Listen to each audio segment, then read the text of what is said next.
कि इन कालों पर अन्न ग्रहण ना करें। रविंदुग्राहे हरिजन्म काले प्राण प्रयाणे द्विज भोजने च कन्या प्रदाने हरिवासर च यदन्न भोजी नरकम प्रयाण। रविंदुग्राहे सूर्य ग्रहण, चंद्र ग्रहण, इन दोनों सूर्य और चंद्र ग्रहण में अन्न नहीं लेना चाहिए। हरिजन्म काले बहुत ज्यादा भूख लगी है तो दूध ले सकते हैं और फल भी ले सकते हैं, सहन नहीं है, सहन शक्ति नहीं है तो हरिजन्म काले श्री राम नवमी और जन्माष्टमी अन्न ग्रहण ना करें, इसमें भी दूध और फल ही लें। प्राण प्रयाणे किसी की मृत्यु हो गई हो, आज भी ऐसा ग्रामीण क्षेत्रों में नियम है कि किसी की मृत्यु हो जाती है तो जब तक उसका संस्कार ना हो जाए तब तक किसी के घर में अग्नि प्रज्वलित नहीं होती, भोजन करने की तो बात अलग है। आज भी कई ग्रामीण क्षेत्रों में ऐसा नियमों का पालन होता है, लेकिन कुछ जगह वैसा हो गया कि सिर्फ अपने अपने से मतलब है। लेकिन यदि किसी की मृत्यु हो गई है तो जब तक उसका संस्कार ना हो जाए तब तक भोजन नहीं करना चाहिए, अन्न ग्रहण नहीं करना चाहिए।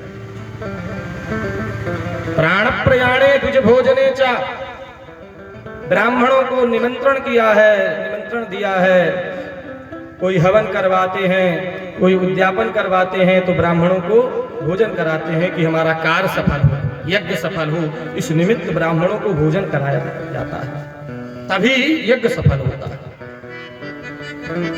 तो ब्राह्मणों को जब हमने भोजन कराने के लिए निमंत्रण किया है तो जब तक ब्राह्मण देवता भोजन ग्रहण ना कर लें तब तक भोजन कराने वाले को चाहिए कि वो अन्न ग्रहण ना करें। लेकिन अब आजकल क्या होता है, एक दिन पहले नाश्ता बन जाता है।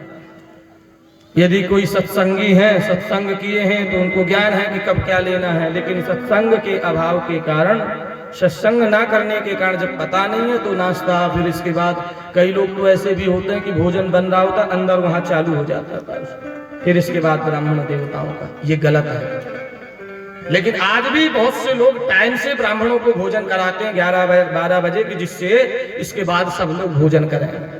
आज भी बहुत जगह नियमों का ध्यान रखते हैं कि हमको ब्राह्मणों को भोजन कब कराना, किस टाइम पे कराना। तो द्विज भोजने चा, भोजन जिसने निमंत्रण किया है उस यजमान को चाहिए कि जब तक ब्राह्मण देवता भोजन ना कर ले तब तक ना करे। कन्या प्रदाने, कन्यादान करने वाले को भी चाहिए कि जब तक वो कन्यादान ना करे, जब वो कन्यादान कर ले तभी कुछ ग्रहण करे, उससे पहले अन्न ग्रहण ना करे। लेकिन अब तो ब्रह्म मुहूर्त में 4 बजे ही 5 बजे ही यदि हो पा रहा है तो कोई बात नहीं है ना, 4 बजे 5 बजे ब्रह्म मुहूर्त में कन्यादान हो रहा था। लेकिन कन्यादान करने वाले को चाहिए कि वो दूध और फलाहार ले। कन्या प्रदाने हरिवासरे च, हरिवासर कहते हैं एकादशी को। इन कालों पर अन्न ग्रहण नहीं करना चाहिए, फलाहार लेना चाहिए। इस प्रकार से नियम है। बाबा का भी बड़ा अच्छा नियम था।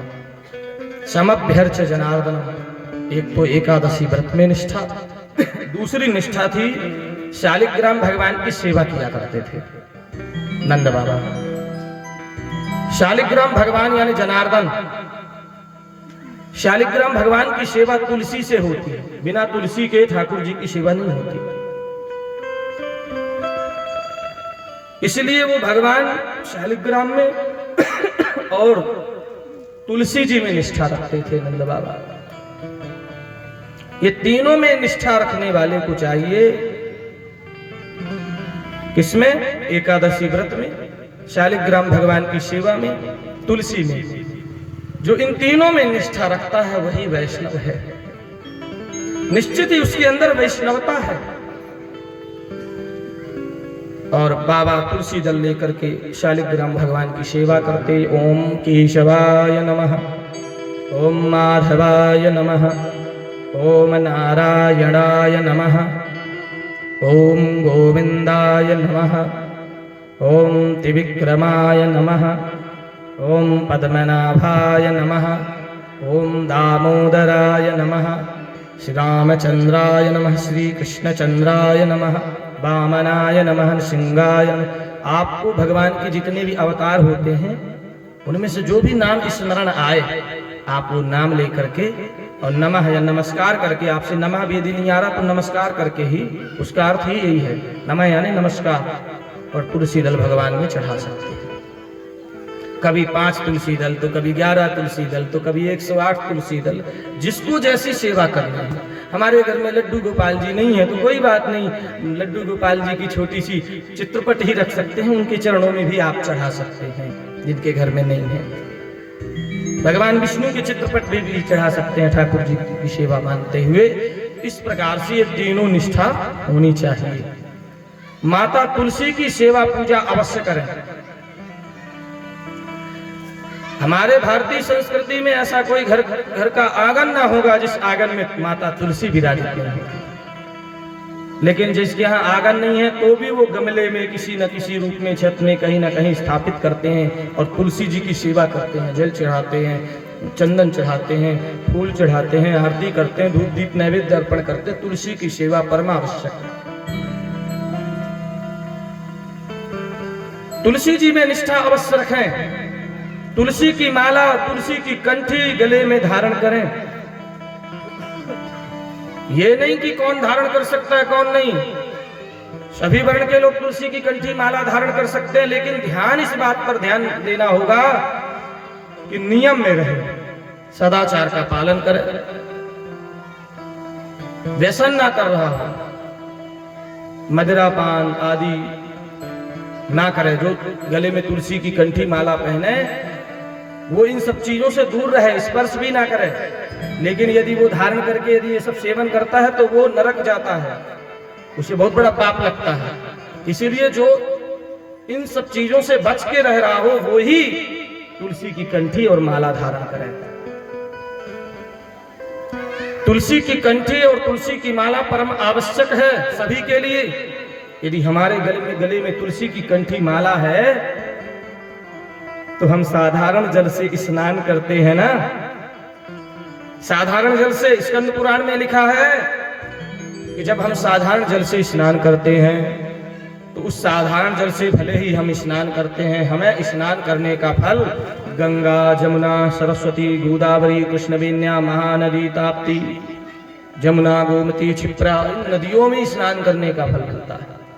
तीर्थों में स्नान करने का जो फल है वो केवल गले में तुलसी की कंठी माला और साधारण जल से स्नान करने में, इतना बड़ा फल स्कंद पुराण में।